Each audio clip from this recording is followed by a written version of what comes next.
This video is sponsored by Saravana Selvaratnam Ultimate Jewelry Destination. Food shows, lifestyle shows and வேற சில fun showsக்கு வேணுட் சாருக்கு subscribe பண்ணுங்க.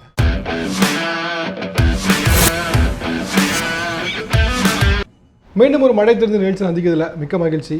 இந்த மடைத்திருந்த எபிசோடில் Park group of institutions Coimbatore CEO Anusha அவர்களோட இருக்க போகுது. வணக்கம் மேடம். வணக்கம். இன்றைக்கி தேதிக்கு நிறைய இன்ஜினியரிங் காலேஜஸ் வந்து தமிழ்நாடு ஃபுல்லாக இருக்குது, இந்தியா ஃபுல்லாக இருக்குது. பட் எனக்கு தெரிஞ்சு ஃபஸ்ட்டு ப்ரைவேட் இன்ஜினியரிங் காலேஜ் வந்து ரெகனைஸ் பண்ணது வந்து தமிழ்நாடு காலேஜ் ஆஃப் இன்ஜினியரிங் தான் நினைக்கிறேன். ஸோ அன்னையிலேருந்து இன்றைக்கி வரைக்கும் நிறைய இன்ஜினியரிங் காலேஜஸ் இருக்குது. இந்த டிரான்ஸ்ஃபர்மேஷன், இந்த ட்ராவல் இருக்குது பார்த்தீங்களா, அந்த 35 வருஷத்துக்கு மேலே இந்த ட்ராவல் எப்படி பார்க்குறீங்க இந்த ட்ராவலை? This was in 1984. First college of the state was Tamil Nadu College of Engineering was given. அப்போ வந்து பார்த்தீங்கன்னா total intake for engineering was 2000. There were only 7 colleges. Okay. Only 2000 students of Tamil Nadu can study engineering இருந்தது 1984. So இன்னைக்கு வந்து 2 lakh people are studying engineering. So that opportunity that has been created is because of all these private colleges that have been doing a good job. இன்னைக்கு பார்த்தீங்கன்னா 84, 88 batch எல்லாம் பார்த்தீங்கன்னா they're in some senior most level in so many countries. Their families are doing so well. You know, this is the thing given to the state. You know, it's a very nice thing that has happened. Technology la appo romba advanced irundho. Education Tamil Nadu was the best. It still is the best. A lot of people come from all over the country and abroad to study here. உங்களை பற்றி படிக்கும்போது இன்னொரு விஷயம் பார்த்துருந்தேன். ஒரு மேஜரான ஒரு நல்ல கம்பெனியில் ஒர்க் பண்ணிட்டு இருந்தீங்க. அதுக்கப்புறம் தான் மேபி ஜாயின் ஆகிறீங்க இந்த இதில் வந்து. எப்படி அந்த டிசிஷன் எடுக்க முடிஞ்சது? ஏன்னா அது ஒரு மேஜரான நல்ல கம்பெனியும் கூட. ஸோ அதுலேருந்து நிறைய பேர் அது ட்ரீமாக வச்சுருப்பாங்க, அந்த இதுக்கு போகணும், அங்கே ஒர்க் பண்ணணும்னு. பட் அதை குவிட் பண்ணிட்டு இங்கே ஜாயின் பண்ணிக்கலான்னு எப்படி அந்த ஐடியா வந்துச்சு? Actually I went to US, அங்கே படிக்கிறதுக்கு போனேன். அப்போது வந்து எப்போ போகும்போதே வந்து இந்தியாவுக்கு வரணும் அப்படிங்கிறது தான் போகும்போதே. Okay. Never wanted to stay in any other country. So everybody use to ask, but that is the thing, you know, I wanted to come back to our country and do something for the country. அதுதான் main reason that I came back. நீங்கள் Bill கேட்ஸாக இருந்தாலும் அசீம் பிரேம்ஜி, யார் பெரிய level person who's achieved, but யாராக இருந்தாலும் கடைசியில் if they have to feel good, they have to give back to the community and mostly through education. So what I thought was skip all those things, directly come to education. So you see the transformation you can bring to the world. It's the most wonderful thing that anybody can experience. Okay. Facebook ஆகட்டும், Twitter ஆகட்டும், YouTube ஆகட்டும், அதை meme போட்டே இருக்கலாம். இது மாதிரி engineering வேலையே கிடைக்கல, இத்தனை வருஷம் வேலையாக இருக்கிறாங்க, சும்மா இருக்காங்கன்னு ஒரு விஐபி படத்தை வந்து மீம் எடுத்து போட்டுக்கிட்டே இருக்கலாம். பட் ஆனால் ஸ்டாட்டிஸ்டிக்ஸ் எடுத்து பார்த்தோம் அப்படின்னா அவங்க வந்து வேலை கிடைக்கனாலும் பட் இன்ஜினியரிங்கோட ரேட் கம்மியாக இருக்குது, 50% ட்ராப் ஆகிருக்கு. ஆனால் வந்து அதுக்காக வேலை கிடைக்கலன்னா அப்போ அவங்க இருக்க யாருக்கும் வேலை கிடைக்காம இருக்கணும். அதில் கிட்டத்தட்ட 25%, 30% எப்படியே வேலைக்கும் போயிடுறாங்க. ஸோ உண்மையிலே ஸ்டாட்டிஸ்டிக்ஸுங்க அப்படிங்க என்ன, மீம் அப்படிங்கிற ஒரு விஷயம் போட்டு இன்ஜினியரிங் அப்படிங்கிற விஷயம் வந்து வேலை கிடைக்கல ரொம்ப எக்ஸாகரேட் பண்ணிட்டாங்கன்னு நினைக்கிறீங்களா? இல்லை, முதல்ல வந்து நம்ம என்ன ப்ரொஃபஷன் எடுத்து படிக்கிறோமோ அந்த மீம்ஸ் போடுற நிறைய பேர் இன்ஜினியர்ஸ்ன்னு நான் நினைக்கிறேன். அதான். ஸோ நம்ம ப்ரொஃபஷனை வி ஷுட் லைக், இதுதான் நான் நம்ம ஸ்டூடெண்ட்ஸ்கிட்டே சொல்லுவேன். So if you're an engineer and you're proud of it, you will never, I'm an engineer, I will never put a meme against my own kind. I think the numbers, the jobs are there. இப்போ நீங்கள் இத்தனை பேர் வேலை கிடைக்கலன்னு சொன்னாலும் நீங்கள் இதே மாதிரி ஒரு 25 கம்பெனிக்கு போகணும், 100 கம்பெனி எடுத்திங்கன்னா 25 கம்பெனி 75 பேர் கண்டிப்பாக எனக்கு நல்ல ஆள் கிடைக்கலன்னு சொல்லுவாங்க. Okay. So there is a need for people. It is just the qualification and the need doesn't match. Okay. So அதை வந்து பிரிட்ஜ் பண்ணுறது தான் சேலஞ்சாக இருக்குது. இப்போ வந்து த ஆட்டிடியூட், இப்போ majority of the western countries, they don't focus on placement jobs or anything. See, the institutions are there to give only education. இன்னொரு மீமும் இதே மாதிரி தான், வேலை கிடைக்கிறது பூராமே வந்து பொண்ணுங்களுக்காக கொடுத்துட்றாங்க, பசங்களுக்கு வேலையை கொடுக்க மாட்டாங்க அப்படிங்கிற ஒரு மீமும் வந்து தொடர்ந்து பார்க்க முடியுது. அதை பார்க்கும்போது ஒரு காமனான மென்டாலிட்டி என்ன ஆகும்னா உண்மையிலே அப்படி தான் நடக்குது போல அப்படிங்கிற மாதிரி ஒரு விஷயம் வந்து. உண்மையிலே நீங்கள் ரெக்ரூட்மெண்ட்லாம் இருக்கிறதுனால கேட்குறேன், உண்மையிலே அந்த மாதிரி விஷயங்கள்லாம் பார்க்கும்போது மேலோட ரேஷியோட ஃபீமேல் ரேஷியோ தான் ரெக்ரூட்மெண்ட்டில் அதிகமாக இருக்குதா? அப்படி எனக்கு தெரிஞ்ச மாதிரி இல்லைங்க. 2 பேர் நம்ம 1 crore ஜாப் ஆஃபர் வாங்கியிருக்காங்க, 2 பேர் பசங்க தான். கேர்ள்ஸ் என்னென்னா ஒரு ஆப்பர்ச்சுனிட்டி வந்து அரியர்ஸ் நிறைய வச்சிருக்க மாட்டாங்க. So maybe they get selected in the criteria வைக்கும்போது maybe they get selected more. That maybe one reason. But there are certain companies who have come and asked us, females எங்களுக்கு mechanical இன்ஜினியரிங்லாம் female படிச்சிருந்தா இன்டர்வியூவே இல்லாமல் job. Okay, interview வேணாம். Interview mechanical engineering. Okay. So why is because they want a ratio. இப்போ அந்த இண்டஸ்ட்ரியில் வந்து பார்த்தீங்கன்னா mechanical engineers, the male to female ratio is very low. Even a big IT company, they came and did a recruitment like that only for females because just to maintain the ratio. So இப்போ அதுக்கு தனியாக driveway வர்றாங்க to maintain that ratio. இன்னொரு காமனான விஷயமும் பார்க்குறது என்ன அப்படின்னா, மெக்கானிக்கல் படித்தவங்க ஐடியில் வேலை பார்க்குறது, அப்புறம் இசிஐ படித்தவங்க பிபிஓட வேலை பார்க்குறது. ஸோ பார்த்துக்கிட்டே என்ன சொல்கிறாங்கன்னா, இது மாதிரி நான் இன்ஜினியரிங் படித்தேன் சம்மந்தம் இல்லாமல் வேலை பார்க்குறேன் அப்படிங்கிற மாதிரி ஒரு விஷயமும் வந்து தொடர்ந்து பார்த்துட்டே வரும். ஃபேஸ்புக்கில் ஸ்டேட்டஸ் போடுறது, ட்விட்டரில் ட்வீட் பண்ணி இந்த மாதிரி பார்க்கும்போது அதுலேயும் ஒரு இது வந்துடுது. இன்ஜினியரிங் படித்தா அவங்க என்ன படித்தாங்களோ அது கிடைக்க மாட்டேங்குது, வேறு தான் கிடைக்கும் அப்படிங்கிற மாதிரி. உண்மையிலே ஸ்டாட்டிஸ்டிக்ஸ் படி பார்த்தா அப்படி தான் இருக்குதா? நீங்கள் I mean I don't think that I'm bringing comparisons, but ஒரு ரியாலிட்டிக்கு சொன்னோன்னா வெஸ்டர்ன் டாக்டருக்கு படிக்கிறவங்க மெக்டானல்ட்ஸில் வேலை செஞ்சுட்டு இருப்பாங்க. It doesn't matter, you know, so your goal you should be clear. நீங்கள் எங்கே போகணுங்கிறது தெரிஞ்சால் எங்கே வேணால் வேலை செஞ்சு அங்கே போய் சேரலாம். ஸோ பிபிஓவில் வேலை கிடைச்சா I always encourage some of the students if they want, if your job is there, your English and all will get very good. So your spoken இங்கிலீஷ்லாம் வந்து உங்களுக்கு பர்ஃபெக்ட் பண்ணி விட்ருவாங்க. ஸோ அது எந்த ஜாப் எடுத்து first job is only for learning. But அவங்க ஃபீல்டில் இருக்க இப்போ ஐடினா த மிஸ்கன்செப்ஷன் இஸ் ஐடி என்ன பண்ணுறாங்க. So they have lot of verticals. இப்போ பேங்கிங் இருக்கலாம், இப்போது ஏர்ப்ளேன் இதுலேயே ஏரோ படிக்கிறவங்க ஏரோவில் ஐடி ரிலேட்டட் ஜாப்ஸ் இருக்கு. ஓகே. ஸோ ஐ மீன் ஐடியில் ஏரோ ரிலேட்டட் ஜாப்ஸ் அது. So, you know, the drawing for airplanes and, you know, the matching of the things, which aeronautical engineer will design, and other aspects also, data collection, all these things only an aeronautical engineer can pick up. Okay. So, adliye verticals. IT is not just computers. Common IT. The IT cannot exist on its own. I always compare it to salt. You cannot have salt by itself. It is with something. Okay. So, it has different verticals. 1984ல engineering வந்து private colleges கொடுத்தப்போ வந்து ரொம்ப கம்மியான கோர்சஸாக இருந்திருக்கும். Mechanical, civil, ஒரு engineering அப்படி முடிஞ்சிருக்கும். ஆனால் இன்றைக்கி தேதிக்கு வந்து பயோடெக்னாலஜி, நானோ டெக்னாலஜி, அது சார்ந்து வேறு நிறைய இது வந்துருச்சு. ஒரு கோர்ஸை நீங்கள் உங்களோட காலேஜில் இன்ட்ரடியூஸ் பண்ணதுக்கு முன்னாடி என்னென்ன மாதிரி ரிசர்ச் எடுத்துப்பீங்க? இந்த கோர்ஸ் வந்து இங்கே வந்தால் எப்படி கரெக்டாக இருக்கும், இதுக்கு ஃபேக்கல்ட்டிஸ் எப்படி எடுத்துப்போம், இதுக்கு நம்ம ஸ்டடி மெட்டீரியல் எப்படி கொடுக்க போகிறோம், இந்த மாதிரி விஷயங்கள்லாம் வந்து எப்படி ரிசர்ச் பண்ணி எடுப்பீங்க? முதல்ல என்ஜினியர்னாலே எல்லாத்துக்கும் இந்த வீடு கட்டுறவங்க தான் ஞாபகம் வரும். I think that was one stage. Civil engineering was the only thing. என்ஜினியருங்கிறது தெரிஞ்ச வார்த்தை யூஸ் பண்ணுறதுக்கே எல்லாத்துக்கும். So like you said only 3 courses, mechanical, civil and triple. இது 3 தான் இருந்துச்சு. கம்ப்யூட்டர் சயின்ஸே வந்து நான் MA computer science engineer. When I studied in my college, it was the second batch that I said. நீங்க second batch of computer science. அப்போ computer science teach பண்ணுறதுக்கு யாரெல்லாம் டீச் பண்ணுவாங்க? மேத் ப்ரொஃபஸர்ஸ், ட்ரிபிள் படித்தவங்க, இந்த மாதிரி தான். So ECE was added. So slowly one by one the communication technology, இப்போ நீ கம்யூனிகேஷன் இல்லாமல் ஒன்றுமே இல்லை. Every thing like how we are right now. And எல்லாமே it keeps changing. So with the changing thing, we have to provide the opportunity to the students. இப்போ நம்ம அதிலேயே இருந்துட்டு இருந்தோம்னா நிறைய நியூ டெக்னாலஜிஸ் வர we have to introduce the new courses. So 97லே we were the first ones to introduce aeronautical engineering. இன்றைக்கும் வந்து PhD வரைக்கும் ப்ரைவேட் இன்ஜினியரிங் காலேஜில் ஏரோநாட்டிக்கல் வந்து ப்ரிஃபர்ட்னா பார்க்கல அப்படிங்கிற மாதிரி ஒரு அபிப்பிராயம் கொண்டு வந்திருக்காங்க. ஐஐடிஸ்க்கு நெக்ஸ்ட் அந்த level standard we are maintaining up to PhD. So that is a new course. So now 50 colleges have aeronautic maybe. And அதே மாதிரி புது courses, environmental engineering I introduced 7 years back. Okay. So that is environment, you know, எல்லாத்துக்குமே இன்றைக்கி ரொம்ப முக்கியமான ஒரு விஷயம். Going forward, water பிரச்சனை, power, electricity, everywhere pollution is there. எல்லாமே environment சார்ந்ததாக இருக்க போகுது. So in the future that is very important. So we see that, when we see that, that is where the thinking and you know, and the awareness, because I've had the global exposure, I attended some regular conferences, thought leadership அப்படினு சொல்லுவாங்க, thought leadership conferences, there are many across the globe. So when you attend, what is nextங்கிறது தெரியும். இப்போ இருக்கிற சிச்சுவேஷனில் our competition is with globally, மற்ற country people கூட compete பண்ணி work பண்ணுறாங்க. So next competition will be with artificial intelligent robots. So அந்தளவுக்கு technology is changing. And now we are watching this na geoinformatics, you know, you have Google maps, satellite based systems, ellame geoinformatics. So that is also the next level. So these are all new engineering courses that we've introduced. நீங்க சொல்லிருந்தீங்க பாத்தீங்களா, first வந்து நீங்க computer science படிக்கும்போது உங்களுக்கு dot பண்ண professors எல்லாமே வேறு டிபார்ட்மெண்ட்ஸில் இருந்தாங்கன்னு.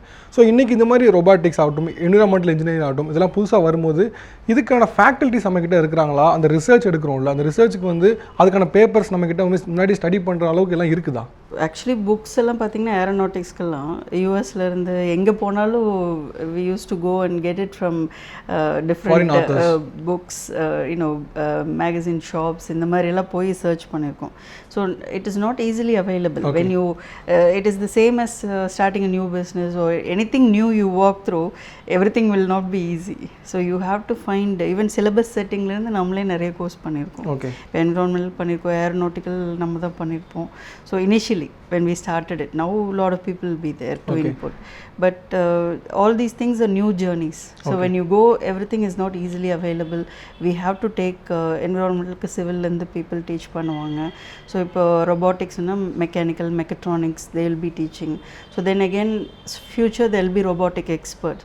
So these people who are working in that, so now that has become a huge area where we need specialized people only in that. Okay, so other areas can be narrowed down to robotics அந்த மாதிரி வரும். So அதில் வந்து they will get expertise to teach in that and books all that everything நியூவாக வரும்போது அந்த விஷயத்தை வந்து நம்ம கஷ்டப்பட்டு தான் we have to take it. இப்போ இந்த ரொபாட்டிக்ஸ், இந்த என்விரான்மெண்டல் அப்படிங்கிறது வந்து ஒரு சிரமம் தான். ஒரு சிவில் இன்ஜினியரிங்கும் மெக்கானிக்கல் இன்ஜினியரிங் நடத்துகிறப்போ அது வேறு மாதிரி, பட் இந்த மாதிரி ரொபாட்டிக்ஸ் என்விரான்மெண்டல்லாம் வைக்கும்போது அது வேறு மாதிரி ஒரு சிரமம் தான். இந்த சிரமத்தை மேனேஜ் பண்ணுறதுக்காக அடுத்து வரும் இயர்களில் எப்படி இந்த சிரமத்தை மேனேஜ் பண்ண போகிறீங்க? ஏன்னா ஒரு அடுத்த ஸ்டெப் வரும்போது நீங்கள் ஃபேக்கல்ட்டி வந்து மேபி ஃபாரின்லேருந்து கூட்டு வர வேண்டியிருக்கும், கெஸ்ட் லெக்சர் கொடுக்க வேண்டியிருக்கும். இந்த இதெல்லாம் வந்து எப்படி டேக்கிள் பண்ணுறது ஐடியா வச்சுருக்கீங்க? Already they have certain norms. இப்போ கோர்ஸ் அப்ரூவ் பண்ணுறாங்கன்னா தே ஹேவ் ஏசிடி இருக்காங்க, அண்ணா யூனிவர்சிட்டி இருக்காங்க. ஸோ அதில் வந்து இந்த ஃபேக்கல்ட்டி தான் இதை டீச் பண்ணலாம்னு ஆல்ரெடி கொடுத்துருவாங்க. So that is not so difficult. What we have to see is the opportunity that it creates for the student. இப்போ என்விரான்மெண்டல் முடிச்சது ஸ்டூடெண்ட்ஸு நிறைய பேர் ஃபாரின் கண்ட்ரிஸ் போயிருக்காங்க. ஸோ அங்கே ஆப்பர்ச்சுனிட்டிஸ் ரொம்ப ஜாஸ்தியாக இருக்குது. இப்போ இங்கேயே வந்து பார்த்திங்கன்னா one of our student has started a company for e-recycling. He is the first company authorized to do e-recycling in Coimbatore. இப்போ நிறைய இடத்துல பார்த்தீங்கன்னா even Air Force starting salary was offered to a girl was 50,000. Air Forceல environmental engineer. So that category itself was not there. When she went for the interview, the category itself was not there. So then they asked us to request them to add. So these are all things that we have to go. And if you want to start a company, எல்லாத்துலேயும் அந்த certification வாங்கணும். So இதிலெல்லாம் வந்து நம்ம students are there. The certifying boards where pollution control, all these things have to be done. இதெல்லாம் இல்லைன்னா அங்கேயும் வந்து பார்த்திங்கன்னா they will take a chemical engineer or somebody and put them for that job. So now we have people who are studying this course itself and they will go. இப்போ புது மாதிரி fields இந்த robotics, environmental இதெல்லாம் வரும்போது எல்லாருக்கும் ஒரு காமனான ஒரு சந்தேகம் வரும்ல, புதுசாக இருக்குது, நம்ம போனால் ஸ்கோப் எப்படி இருக்குன்னு தெரியலையே, நம்ம வந்து ஒரு குக்கிராமத்தில் இருக்கிறோம், அதுவும் கோயம்புத்தூரில் தள்ளி இருக்கிறோம், ஸோ நாம் இந்த இடத்துக்கு வந்தோம் அப்படின்னா எப்படி நமக்கு வேலை கிடைக்கும், புதுசாக இருக்கு, நம்ம ஃபாரின்லாம் போக முடியுமா, அந்த மாதிரி ஒரு சந்தேகம் வரும்ல, அது எப்படி பார்க்குறீங்க? நம்ம லாங்குவேஜ்லேயே பேசணுன்னா புது படம் தான் எல்லாம் விரும்பி பார்ப்பாங்க. ஆனால் புதுசாக ஏதாவது வரும்போது they don't appreciate it much. But you know you have to embrace. அந்த புதுசாக ஒரு வாய்ப்பு தேடி போகும்போது தான் நல்ல விஷயங்களும் நடக்கும். ஸோ இட்ஸ் அ ரிஸ்க் தான். நீங்கள் வந்து படிச்சுட்டு இது புது நம்ம இன்ட்ரடியூஸ் பண்ண கோர்ஸில் மேக்ஸிமம் ஒரு எஸ்டாப்ளிஷ்ட் வைஸ் சான்சலரே எங்கிட்ட கேட்டிருக்காங்க, எப்படி நீங்கள் இவங்களுக்கு ஆப்பர்ச்சுனிட்டி க்ரியேட் பண்ணுவீங்க அப்படின்னு சொல்லிட்டு. So we have to make. இப்போ இந்தியாவில் வந்து டோட்டலாக 10 lakh என்ஜினியர்ஸ் வராங்கன்னா அதில் மெக்கானிக்கல் மட்டுமே உங்களுக்கு வந்து ஒரு 3 லட்சம் 4 லட்சம் பேர் இருப்பாங்க all over India. But environmental எடுத்திங்கன்னா 200 people are there. Okay. So what is the opportunity you creating? Okay, அப்போது ஒரு மெக்கானிக்கல் EEE எடுத்துக்கலாம். அதில் ரெக்ரூட்மெண்ட் ரேட்டுக்கும் இங்கே ரொபாட்டிக்ஸ் ஆகட்டும் இல்லை என்விரான்மெண்டல் ரெக்ரூட்மெண்ட் ரேட்டும் வந்து ஜாஸ்தியாக இருக்குமா? ரெண்டு கம்பேர் பண்ணுறது நம்பர்ஸ் உங்களுக்கு கம்மியாக இருக்கும்போது வாய்ப்புகள் ஜாஸ்தி, அவ்வளோதான். மெக்கானிக்கல் இன்ஜினியர் இருந்தாலும் நல்ல வேலை கிடைக்கும். அது என்னென்னா உங்கள் திறமையை பொறுத்து. ஸோ இப்போ 2 லட்சம் பேர் கூட நீங்கள் கம்பீட் பண்ணும்போது you have to be in that level. நீங்கள் அந்த லெவலில் அச்சீவ்மெண்ட் பண்ணியிருந்தால் தான் உங்களுக்கு நல்ல வாய்ப்பு கிடைக்கும். ஸோ இதில் ஈஸியாக உங்களுக்கு வாய்ப்பு கிடைக்கிறதுக்கு ஆப்பர்ச்சுனிட்டி இருக்குது. இப்போ ஜியோ இன்ஃபர்மேட்டிக்ஸ் பார்த்தீங்கன்னா இந்த சேட்டலைட் பேஸ் திங்ஸ் எல்லாம் வந்து கம்ப்ளீட்டாக இந்த ஸ்மார்ட் சிட்டிங்கிறதுல கம்ப்ளீட்டாக இதுதான் எல்லாம் இந்த CCTV based control for the entire city. So every thing smart city இப்போ அனௌன்ஸ் பண்ணியிருக்காங்க. ஸோ இதில் எல்லாத்துலேயுமே அந்த technology is going to be used very widely in the future. So இது வந்து இப்படி முடித்த உடனே அவங்களுக்கு வேலை கிடைக்கிறதுக்கு வாய்ப்பு இருக்குது. ஓகே, அது மாதிரி உங்களை பற்றி படிக்கும்போது இன்னொரு விஷயம் பார்த்துருந்தேன். டெக்ஸ்டைல் இண்டஸ்ட்ரியில் வந்து தொடர்ந்து கன்சிக்யூட்டிவ் வர 100% பிளேஸ்மெண்ட்னு பார்த்துருந்தேன். எப்படி கன்சிக்யூட்டிவ் இயர்ஸாக ஃபஸ்ட் இயரும் சரி செகண்ட் இயரும் சரி 100% பிளேஸ்மெண்ட் எப்படி கொடுக்க முடியுது? ஆக்சுவலி அது 100%னா ஒருத்தருக்கு 2 ஆஃபருங்கிற விதத்தில் போயிட்டுருக்கு. So even offers abroad and again like I set அது ஒரு 10 காலேஜில் தான் இருக்கும். ஓகே, தமிழ்நாட்டில் 500 காலேஜஸில் only 10 colleges have textile. So that increases the demand. இன்னைக்கு மேபி நீங்கள் கோயம்புத்தூரில் பிளேஸ் ஆகி திருப்பூர் இண்டஸ்ட்ரி அதனால அங்கிருந்து வராங்க. இப்போ நேற்று கூட ஒரு ஸ்டூடெண்ட் கன்னியாகுமரியிலேருந்து வந்து கேட்டாங்கன்னு சொல்லி மை டீம் வாஸ் டெல்லிங் டெக்ஸ்டைலே வேணும்னு கேட்குறாங்க அப்படின்னு சொல்லி. ஸோ அந்த மாதிரி there are people who understand and you get jobs in Bangladesh, you get jobs everywhere. அதில் என்ன மார்க் அதெல்லாம் அவங்க பார்க்குறதில்ல. you have knowledge of textile industry and there they work very closely with the industry because the industries also have to be open. அவங்கள வந்து இப்போ நாங்கள் மட்டும் வந்து இண்டஸ்ட்ரிக்கு போகணும்னு சொல்லிட்டு இருந்தது. Industries have to allow all these 2 lakh students industry எங்கே அலோவ் பண்ண முடியும் for them to intern or something. So அந்த மாதிரி இதிலெல்லாம் வந்து ஆப்பர்ச்சுனிட்டி கிடைக்கிது உங்களுக்கு. டெக்ஸ்டைலில் போய் ஒர்க் பண்ணுறதுக்கு 3rd இயரில் அவங்க ஃபுல்லாக ப்ராஜெக்ட் எல்லாம் அங்கே பண்ணும்போது they get இண்டஸ்ட்ரியில் அப்போவே அப்சர்வ் ஆகிடுறாங்க. ஓகே, இந்த ரெக்ரூட்மெண்ட் பார்க்கும்போது கடைசி வருஷம் தான் வந்து இந்த ரெக்ரூட்மெண்ட் அப்படிங்கிறது போகுது. இது வந்து சிஜிபிஏ பார்க்குறாங்க இல்லை மற்ற விஷயங்கள்லாம் பார்க்குறாங்க. நிறைய பேர் சிஜிபிஏ அதிகமாக வச்சுருந்தாலுமே வந்து ரெக்ரூட்மெண்ட்டில் உள்ளே போக முடியாமல் அங்கேயே ஸ்டாப் ஆகிறத பார்க்க முடியுது. என்ன விஷயத்தில் பசங்க வந்து கோட்டை விட்டுருதாங்கன்னு நினைக்கிறீங்க? ஃபஸ்ட்டு வந்து இந்த criteria of marks why they see that is இப்போ நீங்கள் கன்சிஸ்டண்ட்டாக பெர்ஃபார்ம் பண்ணியிருக்கீங்களாங்கிற அவங்களுக்கு தெரியணும். ஸோ நீங்கள் ஒரு சீரியஸ் பர்சனாக இருந்தால் ஒரு நாள் நல்லாவும் ஒரு நாள் நல்லா இல்லாமல் அந்த மாதிரி பண்ண மாட்டேங்கிறதுக்கு உங்கள் 10th 12th mark your consistent performance is what they see. So then you are performed in engineering also or any other course you have taken. So அந்த லெவல் ஃபஸ்ட் க்ரைட்டீரியாவை வச்சுக்கிறாங்க.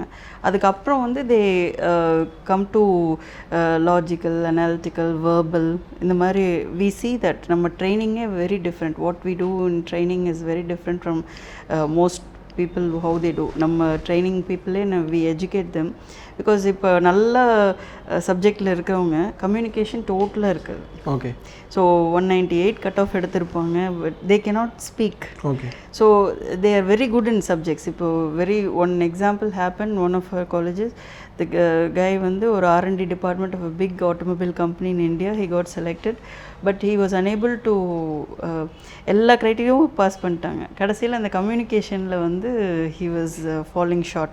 So then we spoke to the HR and said நீங்கள் 3 months அவங்க வந்து சேரத்துக்குள்ளே we will bring him to your expectation in communication சொல்லி ஒரு promise கொடுத்து then they hired him. Okay. So there are gaps in different areas. இப்போ வேர்பலில் பண்ணுறவங்க குவான்ட்ஸில் பண்ண மாட்டாங்க. So various test they are having. So இதில் எது இப்போ இது பார்த்திங்கன்னா சப்ஜெக்ட்ஸ் பார்த்திங்கன்னா 6 சப்ஜெக்டில் ஒவ்வொரு சப்ஜெக்ட்லேயும் 90% 100% 99%ம்பாங்க. ஓவரால் பார்த்திங்கன்னா 70% இருக்கும். Okay, so like that one சப்ஜெக்டில் போகிற மாதிரி the same thing happens here. So ஒரு லாஜிக்கலில் ஒருத்தன் கிளியர் பண்ணியிருப்பான், இதில் கிளியர் பண்ணியிருப்பான், ப்ரோக்ராமிங்கில் விட்டுருவாங்க. ஸோ அந்த மாதிரி எல்லாத்துலேயுமே ஆவரேஜாக எல்லா அபவ் தேர் எக்ஸ்பெக்டேஷன் இருக்கிற மாதிரி இருந்தால் தான் தே கெட் செலக்டட். ஓகே, நீங்கள் சொல்லியிருந்தீங்க அகாடமிக்ஸில் நல்லா பெர்ஃபார்ம் பண்ணவங்க கூட இந்த ஸ்போக்கன் இங்கிலீஷில் வந்து விட்டுருந்தாங்க, கம்யூனிகேஷனில் விட்டுருந்தாங்க அப்படின்னு.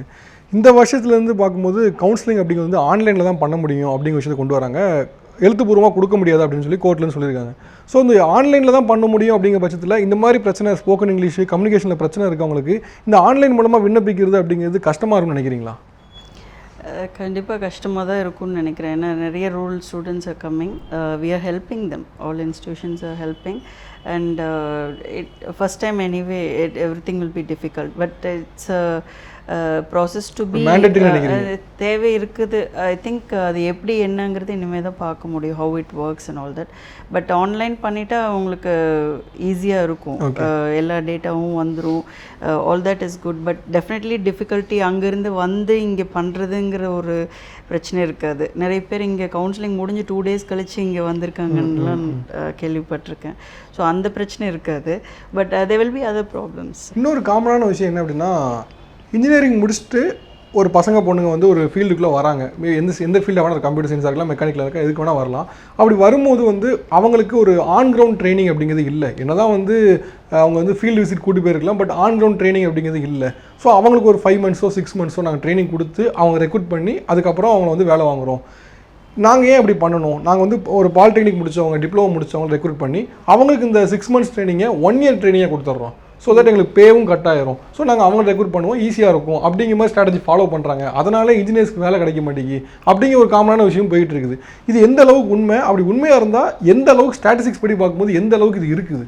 இல்லை அப்படி சொல்ல முடியாதுங்க. ட்ரைனிங் வந்து they are giving like what you said is right to some extent. என்னென்னா ஆர்ட்ஸ் அண்ட் சயின்ஸ் கிராஜுவேட்டோ இல்லை வேறு கிராஜுவேட்ஸோ எடுத்துட்டா அவங்களுக்கு ஆப்பர்ச்சுனிட்டிஸ் வேறு நிறைய இல்லாதனால தே வில் பி இந்த ஜாபில் ரொம்ப நாள் இருக்கிறதுக்கு வாய்ப்பு இருக்குது. இப்போ இன்ஜினியர்ஸ் எடுத்துட்டிங்கன்னா இங்கே when they grow there will be so many opportunities அந்த மாதிரி வர்றதுக்கு வாய்ப்பு இருக்குது. ஸோ அதனால் தே ஸ்ப்ரெட் அவுட் மோர். அதனால ஒரு ரிஸ்க் இருக்குது. But definitely some of the companies for certain jobs, not everything can be replaced, but certain jobs வந்து நம்ம ஆர்ட்ஸ் அண்ட் சயின்ஸ் கிராஜுவேட் எடுத்தால் கூட போதும். இப்போ பிஎஸ்சி கம்ப்யூட்டர் சயின்ஸ் இருக்காங்க. ஸோ அந்த மாதிரி இருக்கவங்கள கூட எடுத்து ட்ரெயின் பண்ணிக்கலாங்கிறது. அங்கேயே வந்து ஃபர்தராக எம்பிஏ பண்ணுறதுக்கு ஆப்பர்ச்சுனிட்டி அந்த மாதிரிலாம் கொடுத்து inside itself they started lot of companies started universities inside. So அந்த மாதிரி பண்ணிட்டு இருக்காங்க. So that is happening because for them retention is an important thing. But அதோட அளவு எப்படி இருக்குது? இப்போ நம்ம பார்க்கும்போது சும்மா எனக்கு தெரிஞ்சவங்க சொன்னாங்க, அவங்க சொன்னாங்கன்னு சொல்லலாம். பட் அதோட அளவுன்னு பார்க்கும்போது நீங்கள் அந்த ஃபீல்டில் இருக்கணும்னு கேட்குறேன், எவ்வளோ இந்த மாதிரி பிரச்சனைகள் வந்து எவ்வளோ தூரம் இருக்குது?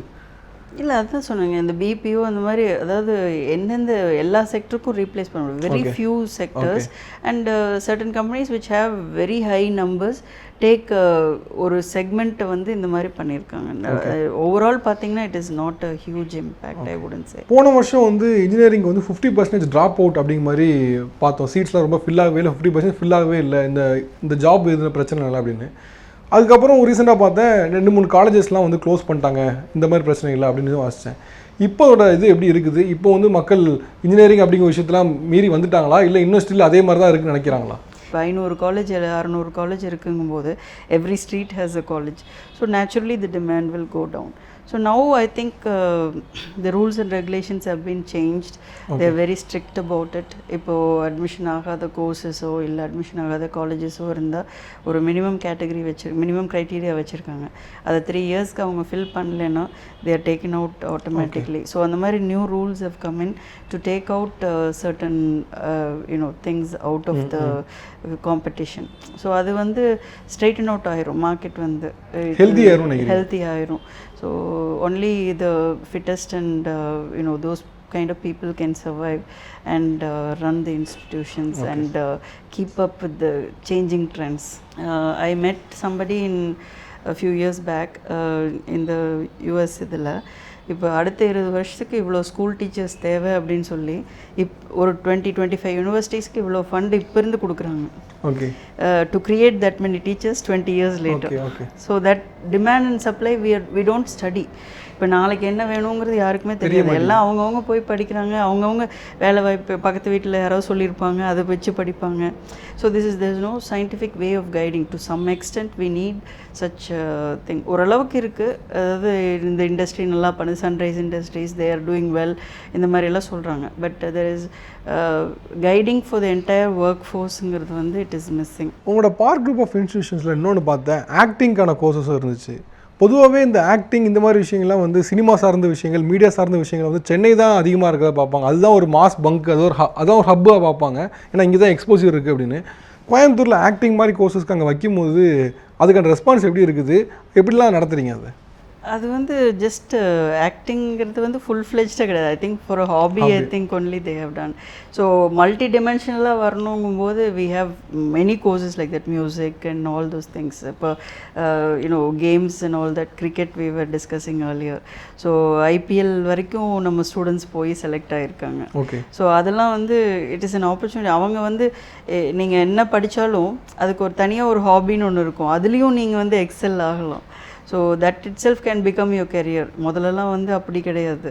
ஸோ ஸ்போர்ட்ஸ்னால் ஏன் அதுக்கு போகிற, படிக்கணும், ரெண்டும் பேலன்ஸ் பண்ணணும் அப்படின்னு. One of our student she is Guinness world record holder in yoga. Okay.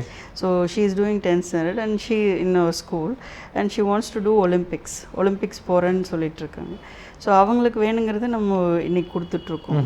So like that they have their ambition and multi டிமென்ஷனலாக வரணும். அதுலேயே ஷி கேன் எக்ஸல் அண்ட் அகடமிக்கும் வந்து பேலன்ஸ் பண்ணணும். So that we are able to do by giving them more opportunities to shine in other areas also. உங்களோட வந்து colleges தவிர்த்து ஸ்கூல்ஸும் run பண்ணிட்டு வரதை பார்க்க முடியுது. ஸ்கூல்ஸில் வந்து என்ன மாதிரி விஷயங்கள் ஃபாலோ பண்ணுறீங்கன்னா காலேஜுக்கு வேறு மாதிரி இதெல்லாம் இருக்கும், ஸ்கூல்ஸுக்கான விஷயங்கள் இருக்கும், அதில் என்ன மாதிரி விஷயங்கள்லாம் டீல் பண்ணி போயிட்டுருக்கு? இப்போ பர்டிகுலராக சொல்லணுன்னா the school that I started after I came back, it's a CBSE school in Coimbatore. அதில் வந்து மோஸ்ட்லி அது first ஆம்பியன்ஸ்லேருந்து when you enter itself I told that it shouldn't be like a school. வந்த ஒரு ஃப்ரெண்ட்லி ஆம்பியன்ஸ். நான் வந்தப்போ யூஎஸ்லேருந்து திரும்பி வந்தப்போ in 2007 my son was probably in 4th or 5th grade. So நிறைய ஸ்கூல்ஸ் போனேன். நம்ம ஸ்கூல் இருக்குது, திருப்பூரில் இருக்குது. So I wanted to be in Coimbatore. So I was looking around and that பார்த்தப்போ everywhere, you know, the gate itself, the people will stop. Okay. No, just like that, if you solicit, நீங்கள் சும்மா போய் பார்த்தீங்கன்னா ஆமாம் வெளியவே நிறுத்தி வச்சுருவாங்க. the kind of things treatment that you see, treatment. I wanted to make a difference starting from that. So in our thing, you know, you have a lobby, parents can come and sit. So it's an ambience that is totally different. Okay. And again, you know, I say up to 12 years, if the kid fails in something, it is our responsibility. It's not the kid's fault. Up to 12 years? Up to 12 years. அதுக்கப்புறம் வந்து அவங்களோட responsibility also kicks in. It's a 50-50 factor. அது வரைக்கும் வந்து அதை motivate பண்ணி அந்த கிட்டை motivate பண்ண வைக்கிறது நம்ம. And lot of things are missed in Indian education, especially the one that I focus on is humanity, reading. அப்புறம் வந்து ரீடிங் ஸ்கில்ஸே நம்ம இங்கே சொல்லுது. ரீடிங்னா நம்ம படிக்கிறது, சப்ஜெக்ட் படிக்கிறதுன்னு தான் நினச்சி வச்சுருக்கோம். So every week they are sent a book from the library. They have to read it with their parents, small kids, and bigger kids they have to read on their own and you know, answer questions that are not like the typical. So இந்த character இப்படி இருந்திருந்தால் என்ன பண்ணியிருக்கோம், அந்த மாதிரி ஒரு thought provoking questions. So just to get them into the habit. So I say in my school mostly இந்த ரிப்போர்ட்டில் வர விஷயங்கள் வந்து it is irrelevant to me. There are so many things I have built into intrinsically. Like every month the child will be put on stage holding a mic to speak regardless. So the fear of being in front of a crowd, talking, all that will go away. So அந்த மாதிரி things that are not measurable in a progress report is what I believe I do best in my school. 12th முடிச்சுட்டு என்ன job join பண்ணுறது, இல்லை வந்து அடுத்த கடத்துக்கு எப்படி move ஆகுறது, ஆர்ட்ஸா இல்லை இன்ஜினியரிங்கா, என்னென்னு ஒரு குழப்பம் இருக்குது. இதில் மேஜரான ரோல் பார்த்தோம் அப்படின்னா இன்ஜினியரிங் அப்படிங்கிற ஒரு விஷயத்தில் வந்து பலரும் வந்து இன்ஃப்ளூயன்ஸ் பண்ணிடுறாங்க, இல்லை ஸ்டீரியோடைப் பண்ணிடுறாங்க. பற்றாக்குறைக்கு படங்கள் பார்த்தும் வந்து மெக்கானிக்கல் போனால் கெத்து, சிஎஸ் போனால் கோயடாக இருக்கும், பசங்க பொண்ணுங்க இருப்பாங்க அப்படின்னு ஒரு ஸ்டீரியோடைப் ஆகிட்டு அதில் ஏதோ ஒரு பிம்பம் இருக்குதான் நினச்சி வந்துடுறாங்க. உள்ளே ஜாயின் பண்ணதுக்கப்புறம் படங்களை காட்டுனது வேறு மாதிரி இருக்குது, இங்கே வேறு மாதிரி இருக்குது அப்படின்னு சொல்கிறதும் பார்க்க முடியுது. இங்கே நான் வேறு மாதிரி நினச்சேன், இங்கே வேறு மாதிரி இருக்குது அப்படின்னு நிறைய பேர் ஸ்டீரியோடைப் ஆகி இங்கே வரதை பார்க்க முடியுது. நான் என்னமோ நினச்சப்பா இங்கே வந்து மாட்டிக்கிட்டேன் அப்படின்னு சொல்கிற மாதிரி இருக்குது. பசங்களும் பொண்ணுங்களும் வந்து 12th முடிச்சதுக்கப்புறம் ஸ்டீரியோடைப் ஆகாமல் இன்ஜினியரிங் அப்படிங்கிற விஷயம் இப்படி தான் இருக்கும் அப்படின்னு சொல்லி ஸ்டீரியோடைப் ஆகாமல் சூஸ் பண்ணணும்னா என்ன மாதிரி விஷயங்களை அவேர்னஸாக இருக்குன்னு நினைக்கிறீங்க? I think like I said, the kids are smart. நிறைய பேர்த்துக்கு தெரியுது. பட் நான் ஒர்க் பண்ணுற லெவலில் ரூரல்லேருந்து நிறைய பேர் வர்றாங்க. அவங்களுக்கெல்லாம் வந்து என்ன படிக்கலாம் அப்படிங்கிறது கூட தெரியல. இன்ஜினியரிங்கில் என்னென்ன ஆப்பர்ச்சுனிட்டிஸ் இருக்குங்கிறது கூட தெரியல. ஸோ அந்த மாதிரி இருக்கும்போது they should not get influenced by what others say. இப்போ அவங்க வந்து என்ன படிக்கணும்னு நினைக்கிறாங்கங்கிறது ஃபர்ஸ்ட் திங். அப்புறம் எங்கே இருக்கலாம், என்ன காலேஜில் படிக்கலாம், அதில் எந்த கோர்ஸ் படிக்கலாம் அப்படிங்கிறத they can identify. But the main thing is எதில் படித்தாலும் சரி, மோஸ்ட் ஆஃப் த பீப்புள் நீங்கள் சொன்ன மாதிரி எல்லாம் படிச்சுட்டு main reason why we get lot of first இயர்ஸில் வந்து நிறைய பேர் ரொம்ப அப்செட் ஆகிற விஷயம் பார்த்திங்கன்னா 12th இவங்க மேத்ஸ் ஃபிசிக்ஸ் கெமிஸ்ட்ரி படிச்சிருப்பாங்க. இன்ஜினியரிங் வந்தோன்னா அதே மேத்ஸ் ஃபிசிக்ஸ் கெமிஸ்ட்ரி இருக்கும். இப்படி தான் இன்ஜினியரிங் இருக்கும் போல் இருக்குதுன்னு நினச்சிக்கோங்க. செகண்ட் இயரில் தான் actual subject will start. So அது வரைக்கும் தேல் பி லைக் இதையாக படிக்கிறதுக்கு இங்கே வந்தோம் அப்படிங்கிற மாதிரி. So that is a big deterrent for இப்போ IIT I think in Gujarat they have done in the physics வந்து third yearல வச்சிருக்காங்க. Okay. So like that you can do some interesting subjects relating to the subject they have chosen can be in the first year. Okay. So இப்போ கொஞ்சம் சிலபஸ்ல வந்து அந்த மாதிரி மாத்திருக்காங்க. physics every subjectக்கு அந்த மாதிரி. So அந்த myth that is created will be different. So அவங்க இதுதான் இன்ஜினியரிங் நினச்சிட்டு வரும்போது but not to be influenced by what others say and try to get knowledge. They can come to the colleges itself. மோஸ்ட்ல என்ன நடக்குதுங்கிறது அங்கேயே தெரியும், அவங்களே பார்க்கலாம். அந்த மாதிரி ஒரு டெசிஷன் எடுக்கணும். And somebody who is established, who is well, ஏன்னா அவங்க நிறைய பேர் பார்த்தீங்கன்னா சொல்கிற அட்வைஸ் அவங்களுக்கு பொருந்தும், but not for everybody. So each one has to make their own choice. They are not to fit into anybody else's expectation. இன்னொரு விஷயம் பார்த்துருந்தேன், ஆளுநர்கிட்ட முன்னாள் ஆளுநர்கிட்ட வந்து பெஸ்ட் ஆண்டர்பிரனருக்கான அவார்டும் வாங்கியிருந்தது பார்த்து முடிஞ்சது. இந்த வெளிலேருந்து அங்கே இந்த கம்பெனிலேருந்து குவிட் பண்ணி இங்கே வந்ததுக்கப்புறம் இந்த ட்ராவலுக்கு எவ்வளோ நாள் ஆச்சு, பெஸ்ட் ஆண்டர்பிரனர் அவார்டு வாங்குறதுக்கு எவ்வளோ நேரம் ஆச்சு, என்ன மாதிரி விஷயங்கள்லாம் வந்து கேட்டகரைஸ் பண்ணி உங்களுக்கு இந்த பெஸ்ட் ஆண்டர்பிரனர் அவார்டு கிடச்சிது? இது வந்து lot of factors the take in. But இதில் நான் என்ன சொல்லணும்னா, I am second generation entrepreneur. I am not the first one to have founded. But lot of things have changed along the way. So இந்த க்ரைட்டீரியாவில் வந்து இப்போது மெயினாக வந்து புது புது விஷயங்கள் இன்ட்ரடியூஸ் பண்ணுறது, அது ஒரு ட்ரெண்டாகவே நாங்கள் வச்சுருக்கோம். So this is a new thing. What all we introduce, how we have impacted the society, so how well we are able to connect with the people. இப்போ சோஷியல் மீடியா இருக்கட்டும், in all the new things I am there are lot of followers on Facebook. இந்த மாதிரியான விஷயங்களெல்லாம் பார்க்கும்போது as a how established you are as an entrepreneur, how successful you are able to run the things, a lot of factors were taken in. I'm very proud that we got that award with a very important group that gave that award. Okay. My suggestion is, don't worry about where you're getting into. See that you like something, whether you like the institution, go with that institution, or you like the course, you go with the course. So இது ரெண்டில் ஏதோ ஒன்று choose பண்ணிவிட்டு மற்றவங்க என்ன சொன்னாலும் அதில் போய் 100% கொடுத்தா டெஃபினெட்லி they can succeed. ரொம்ப நன்றி அனுஷா, நிறைய விஷயங்கள் எங்களுக்காக ஷேர் பண்ணீங்க. ரைட் ஃப்ரம் உங்களோட ஜேர்னி, உங்கள் காலேஜ் லைஃப் ப்ளஸ் காலேஜில் எப்படி போயிட்டுருக்கு அப்படின்னு நிறைய விஷயம் ஷேர் பண்ணீங்க. வருகைக்கும் கருத்து பேருக்கும் நன்றி. Thank you very much.